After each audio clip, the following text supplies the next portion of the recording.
Group 1పై CM Revanth Reddy కీలక ప్రకటన చేశారు. ఇచ్చిన నోటిఫికేషన్ ప్రకారమే ఉద్యోగాల భర్తీ చేస్తామన్నారు. టీజీఎస్పీఎస్సీ పారదర్శకంగా ఉద్యోగ నియామకాలు చేస్తుందని తెలిపారు. గత ప్రభుత్వం ఇచ్చినట్టుగానే 1:50 రేషియోలో ఉద్యోగాల భర్తీ ఉంటుందని పేర్కొన్నారు. ఇప్పుడు కొందరు 1:100 పిలవాలని కోరుతున్నారు. తమకేం ఇబ్బంది లేదు పిలవడానికి. కానీ కోర్టుల్లో ఇబ్బంది ఎదురవుతుందనిన సీఎం రేవంత్ రెడ్డి పేర్కొన్నారు. గ్రూప్ 1 వ్యవహారం మళ్లీ మొదటికి వస్తుంది. నోటిఫికేషన్లో ఇచ్చిన విధంగానే ఉద్యోగాల భర్తీ ఉంటుందని తేల్చి చెప్పారు.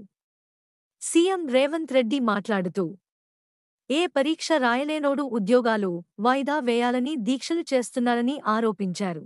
నిన్న మొన్న దీక్ష చేసిన ముగ్గురు ఏ ఒక్క పరీక్ష రాసిన దాఖలాలు లేవని అన్నారు. ఏ ఉద్యోగానికి పరీక్ష రాయలేనోడు పరీక్షలు వాయిదాలు వేయాలని దీక్ష చేస్తున్నారని మండిపడ్డారు. ఇదొక విచిత్రమైన పరిస్థితి అని ఆగ్రహం వ్యక్తం చేశారు. మరోవైపు వచ్చే అసెంబ్లీ సమావేశాల్లో జాబ్ క్యాలెండర్ ప్రకటిస్తామని సీఎం తెలిపారు.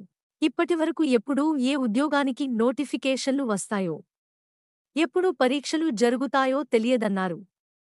జాబ్ క్యాలెండరు విడుదల తర్వాత ఉద్యోగాలు భర్తీ ఎప్పుడు జరుగుతాయని క్లారిటీ ఇస్తామని సీఎం రేవంత్ రెడ్డి చెప్పారు. జాబ్ క్యాలెండర్కి చట్టబద్ధత ఉందన్నారు. మార్చి నెల ఆఖరి వరకు అన్ని శాఖలలో ఖాళీల వివరాలు తెప్పిస్తాం. ప్రతి ఏడాది ఇదే వ్యవహారం కొనసాగుతుందని సీఎం చెప్పారు. ఐఏఎస్, ఐపీఎస్ ఉద్యోగుల ఖాళీల ప్రకారం ఎలాగైతే నోటిఫికేషన్లు వస్తాయో, తెలంగాణలో ఉద్యోగాల ఖాళీల భర్తీ అలాగే ఉంటుందని ముఖ్యమంత్రి రేవంత్ రెడ్డి పేర్కొన్నారు.